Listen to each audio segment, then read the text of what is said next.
Well, hi, HopeKids. I'm so excited you're joining us this week. I've missed you. All right, let's hear our story for this week. Our story is about a man named Abram. God had big plans for him, and we'll hear about those plans as we go along. When we start our story, Abram is 75 years old. That's kind of old. And he lived with his wife Sarai and his nephew Lot and all of his relatives, uncles and aunts and cousins, and they had a wonderful life. And Abram had many animals. He had goats and sheep and cattle, and he had this beautiful land. But he was missing one thing, and that was a child. He had no children to pass on his land to pass on his money to. And it made him sad. But God had a plan for him. God wanted to tell him something. And this is what God said to him. In Genesis 12, "Leave your country, your relatives, and your father's family. Go to the land I will show you. I will make you into a great nation. I will bless you and make you famous. And I will make you a blessing to others." Whew, that's a great promise. Did you hear that? God was going to bless him with many children. But he was also asking him to do something else. To move. To pack up all his belongings, to get his animals all gathered, to leave his relatives and go to a new land. Somewhere where God didn't even tell him where he was going. Now, what do you think Abram did? Do you think he chose to leave his family and go to this beautiful land over here? Or do you think he decided to stay where he knew, where he was already living, stay with his relatives? If you think he decided to stay where he was already living, why don't you walk over to this side of the room, and as you do that, walk like this. I don't think so. I'm not leaving. Or if you think he decided to trust God and to follow him and move all his stuff and animals, go this way. And when you go, take your luggage with you. All right. Moving along, trusting God. All right, so what's the answer? Let's see which way you picked. He decided to trust God and follow God. Good job, you guys. You can have a seat again. So he picked up all his stuff and packed it all, got his animals ready, and him and his wife Sarai and his nephew Lot decided to travel and follow God. They traveled and traveled over 100 miles walking until they finally got to this beautiful land. And they settled down and started to live there. As they continued to live, there was more people, more servants, more relatives coming in, and cattle and animals, and the land was starting to feel a little small. And when things start to feel a little small, people might start fighting. And they started kind of yelling at each other. And Abram knew that this wasn't good. So he said, "Let's split the land up." He said, "Lot, you can pick which side of the land you want to live on. Do you want to live, Lot, on this beautiful side here next to the Jordan River, the green grass, it's perfect for your animals? Or do you want to live in this land that's okay, it's not as great, doesn't have a river running through? What do you want to do, Lot?" So, Lot had to make a decision. What do you think he decided? Did Lot decide to go over to the beautiful land? If he did, let's have you skip to this side of the room if you think he did. Because it's pretty awesome, right? Or did Lot decide to be humble and give the better land to his uncle and go over to the okay land? If you think he went over to this side and was humble, walk this way, bowing like you're humble.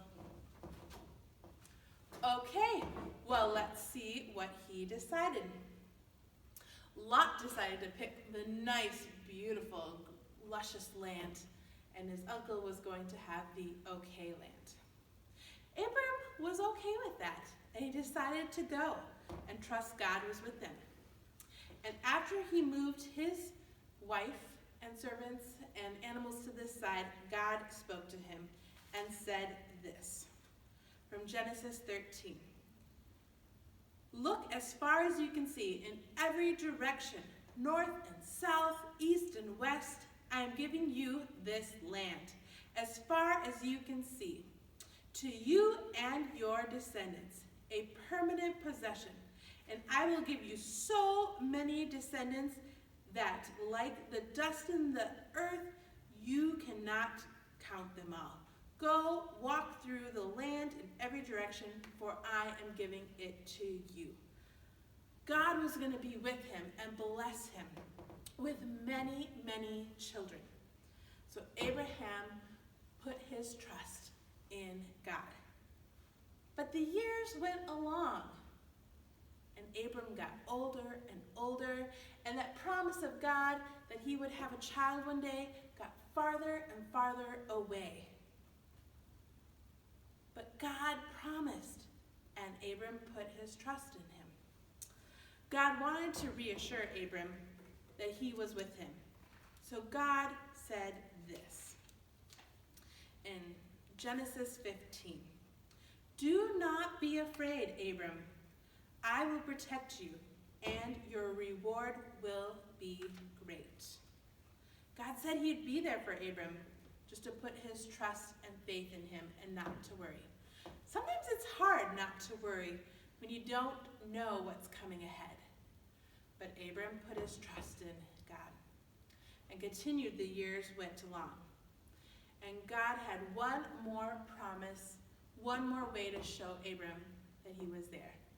He said, Abram, go outside and look up at the sky. Now, it's been years, and Abram's been waiting. What do you think Abram did? Did he go outside and say, God, I am done trusting you. I can't do this. Did you do that? If you think so, walk this way like you're mad, like I'm done. I can't wait any longer. Or did Abram say, okay, God, I'm still going to trust you and follow you, and look up to the sky? If you think so, then walk this way with looking up to the sky. Okay, what did you decide? Oh, you guys are so good, I can't fool you at all. Of course, he looked up to the sky and he said, I'm going to trust you, God.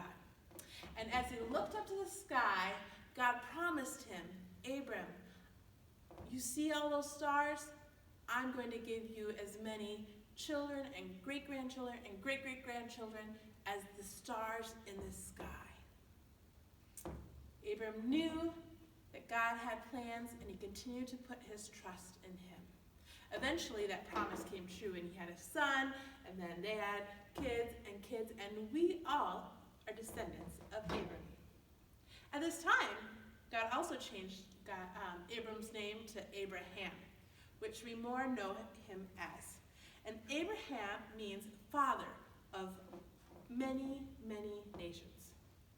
It's so fitting, isn't it? Abram didn't always know where God was leading him, but he knew that he could trust God and follow him, that God had a plan for him.